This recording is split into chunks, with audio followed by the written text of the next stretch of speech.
আসসালামু আলাইকুম প্রিয় দর্শক বৃন্দ, আশা করি সবাই ভালো আছেন। আমরাও আলহামদুলিল্লাহ ভালো আছি। আজকের দিনটা আমাদের জন্য খুবই স্পেশাল, কারণ আজ আমরা যাচ্ছি আমার জামাইবাবুর জন্য একটি মোটরসাইকেল কিনতে। সফরটা একটু লম্বা হবে, তাই রওনা দেওয়ার আগে আমরা আমাদের বাইকগুলোর ট্যাঙ্কি ফুল করে নিব। তাই আমরা প্রথমে তেল পাম্পে গিয়ে আমাদের বাইকগুলোর ট্যাঙ্কি ফুল করে নিলাম। যশোরে অনেক খোঁজখবর করেও আমাদের কাঙ্ক্ষিত মডেলের বাইকটি পাইনি। অনেক খোঁজখবরের পরে জানতে পারি খুলনার ভাই ভাই সুজুকি শোরুমে পাওয়া যাচ্ছে আমাদের কাঙ্ক্ষিত মডেলের বাইকটি। তাই সিদ্ধান্ত নিই খুলনা যাত্রা করার।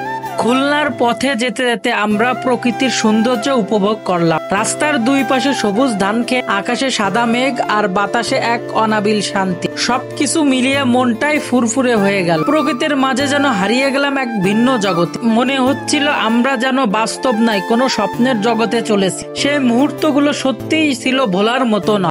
তবে প্রকৃতির এই মন মুগ্ধকর রূপ বেশিক্ষণ থাকলো না। কিছু সময় যেতে না যেতে আকাশে জমে উঠলো ঘন কালো মেঘ। হালকা বাতাসে ভেসে এলো বৃষ্টির গন্ধ।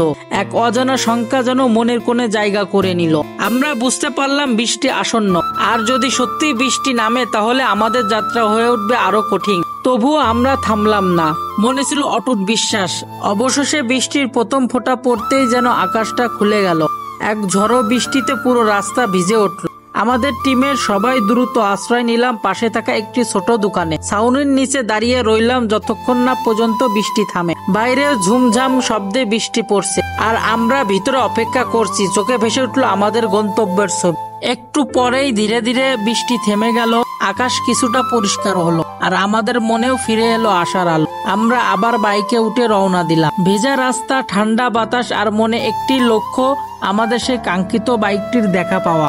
দীর্ঘ পথ পেরিয়ে আমরা পৌঁছালাম খুলনা শহরে। বাইক কেনার উত্তেজনার পাশাপাশি আমাদের মনে ছিল আরো একটি পরিকল্পনা, খুলনার বিখ্যাত খাবার চেখে দেখার। তাই লাঞ্চের জন্য গন্তব্য নির্ধারণ করলাম আব্বাস হোটেল। শুনেছিলাম এই হোটেলের চুই ঝালের গরুর মাংস খ্যাতির শীর্ষে, যা খুলনার এক অনন্য ঐতিহ্য বহন করে।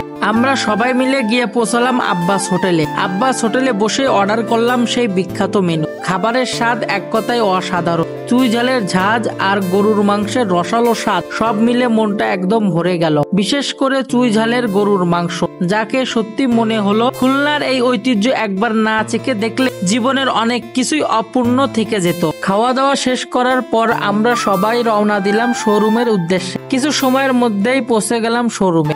আমরা সবাই আমাদের গাড়িগুলো সুজুকি শোরুমের সামনে পার্ক করে রাখলাম। আমরা সবাই মিলে সুজুকি শোরুমের ভিতরে প্রবেশ করলাম, আর ভিতরে ঢুকতেই চোখের সামনে আমাদের বহু প্রতীক্ষিত সেই স্বপ্নের বাইকটি।